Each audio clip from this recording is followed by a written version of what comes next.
ప్రభుత్వం నరేంద్ర మోడీ గారు leader of the house అయ్యారు గాని ప్రమాణ స్వీకారం చేయక మునుపు మీరు గాని ఈ 7 మండలాలు మాకు ఇవ్వకపోతే నేను ప్రమాణ స్వీకారం చేసినప్పుడు వేస్ట్ అవుతుంది. అవసరమైతే సాధించే వరకు నేను ప్రమాణ స్వీకారం చేయను. ఒకవేళ కాన్స్టిట్యూషన్ డెడ్ లాక్ వచ్చినా పర్వాలేదు, ఇది చాలా క్లియర్ గా నేను మీకు చెప్పాలిగా చెప్తున్నాను చెప్పి చాలా స్పష్టంగా చెప్పాను. అప్పుడు వెంకయ్యనాయుడు, రాజ్నాథ్ సింగ్, ప్రధానమంత్రి మోడీ గారితో మాట్లాడి ఫస్ట్ టైం ఆర్డినెన్స్ ఇష్యూ చేసి ప్రెసిడెంట్ ఆఫ్ ఇండియాను మెప్పించారు ప్రణబ్ ముఖర్జీని.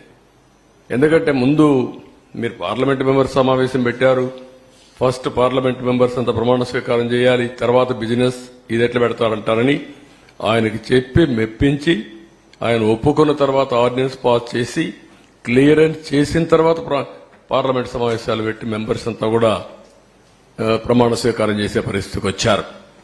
ఇంకొక పక్కన డిజైన్లు అన్నిటి క్లియరెన్స్ వచ్చాయి.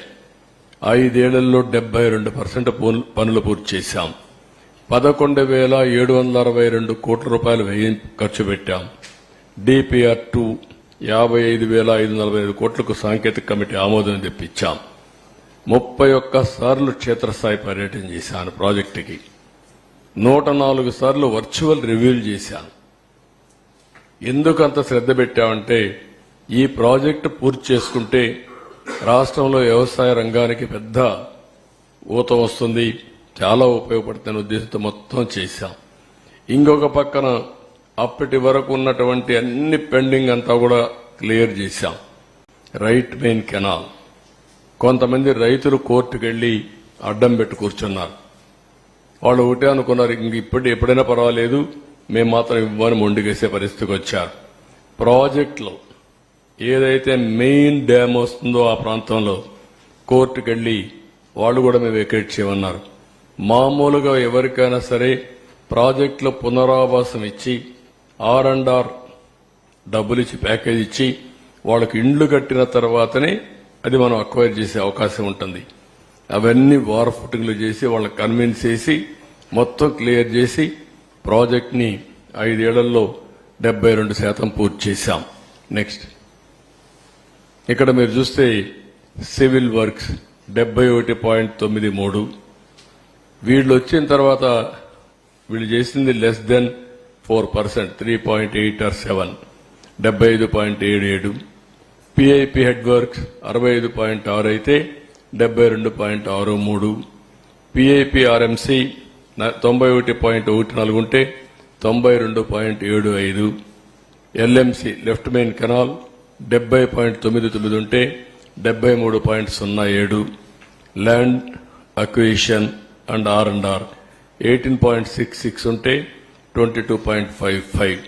మొత్తం 11,762.47 కోట్ల రూపాయలు ఖర్చు పెడితే 5 ఏళ్లలో 19 నుంచి వీళ్ళు వస్తానే 4,167 కోట్లు మాత్రం ఖర్చు పెట్టారు. నెక్స్ట్ ఇక్కడ ఏదైతే ఒక వ్యక్తి చేతగానితనం కావచ్చు, అహంభావం కావచ్చు, లేకుంటే అధికార దుర్వినియోగం కావచ్చు, ఏదైనా అనుకోవచ్చు, ఏ విధంగా చేశాడో మీరు చూస్తే ముఖ్యమంత్రిని వెంటనే స్టడీ చేయకుండా ప్రమాణ స్వీకారం చేసిన రోజునే పనులు నిలిపేశాడు. అది ఘోరాతి ఘోరం, చరిత్ర క్షమించరాని నేరం. ఒక వ్యక్తికి ఇంత అహం పనికిరాదు. ఇది ప్రజాధనం, వీళ్ళ సొంత డబ్బులు కాదు. ప్రాజెక్టులు ఏముంది, ఇది ఎన్ని నీళ్లు వస్తాయి, ఈ పనులు ఏ స్టేజ్లో ఉన్నాయి, ఇప్పుడు ఏం చేయాలని ఆలోచించకుండా కనీసం విజిట్ చేయకుండా ప్రమాణ స్వీకారం చేస్తానే పనులు నిలిపేశాడు. ప్రత్యామ్నాయ ఏర్పాట్లు చేయకుండా పనిచేసే ఏజెన్సీలు తీసేశాడు, కాంట్రాక్టర్లు తీసేశాడు, ఆఫీసర్లు తీసేశాడు. 19 జూన్ నుంచి 19 నవంబర్ వరకు ఏజెన్సీనే లేదు. 20 నుంచి 20 నవంబర్కి ఏజెన్సీ వచ్చింది. కాంట్రాక్ట్ పిలిచారు గాని వాళ్ళు వర్క్ రెజ్యూమ్ చేసింది 20 నవంబర్, అంటే 2 సీజన్లు. ఎప్పుడు కూడా జూలై నుంచి వర్షాలు వస్తాయి, నవంబర్ వరకు వర్షాలుంటాయి. గోదావరి ఫుల్ స్వింగ్ లో వస్తుంది. ఓసారి 50 లక్షలంటే మాక్సిమం వస్తే 50 లక్షలు 20, 30, 40 లక్షలు వచ్చే సందర్భాలు కూడా ఉన్నాయి. దీంతో మీరు చూస్తే ఇక్కడికి వచ్చినప్పుడు మొత్తం సమర్థులైన అనుభవం ఉన్న అధికారులందరినీ బదిలీ చేసేశారు ఏకపక్షంగా. 20 ఆగస్టులో వచ్చిన వరదల్లో డయాఫామ్ వాల్ దెబ్బతిందని హైదరాబాద్ ఐఐటి నిపుణులు రిపోర్ట్ ఇచ్చారు. కాఫర్ డ్యాం గ్యాపులు పూర్తిగా చేయకపోవడమే కారణం కూడా చాలా స్పష్టంగా చెప్పారు.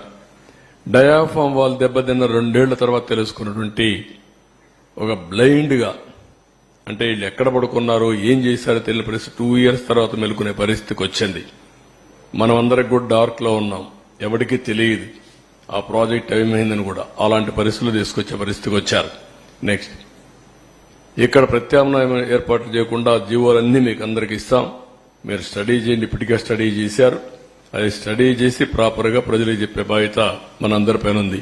నెక్స్ట్, ఇక్కడ మీరు చూస్తే ఆగస్టు 13న పీపీఏ మీటింగ్ జరిగింది, పోలవరం ప్రాజెక్ట్ అథారిటీ మీటింగ్.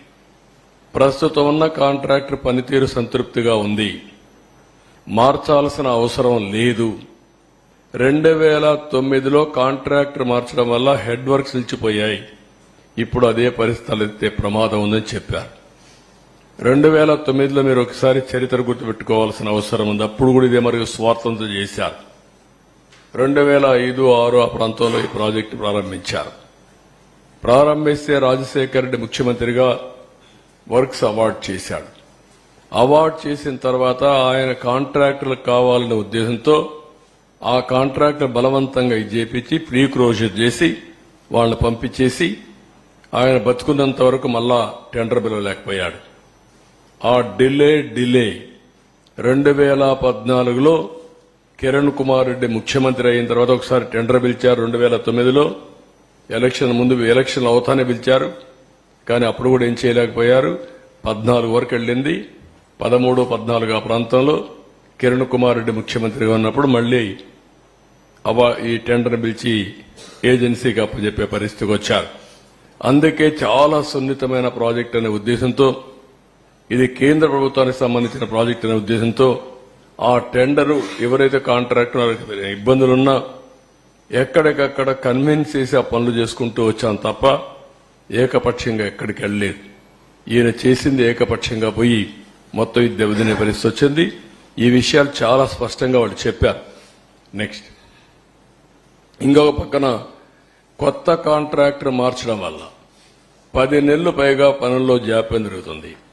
ఒకే పనిని 2 ఏజెన్సీలు ఆ పని నాణ్యతలో ఇబ్బంది వస్తే ఎవరు బాధ్యత వహిస్తారు?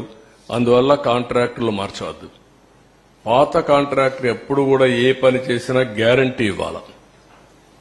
ఆ గ్యారంటీ ఇన్ని సంవత్సరాలను ఇస్తారు.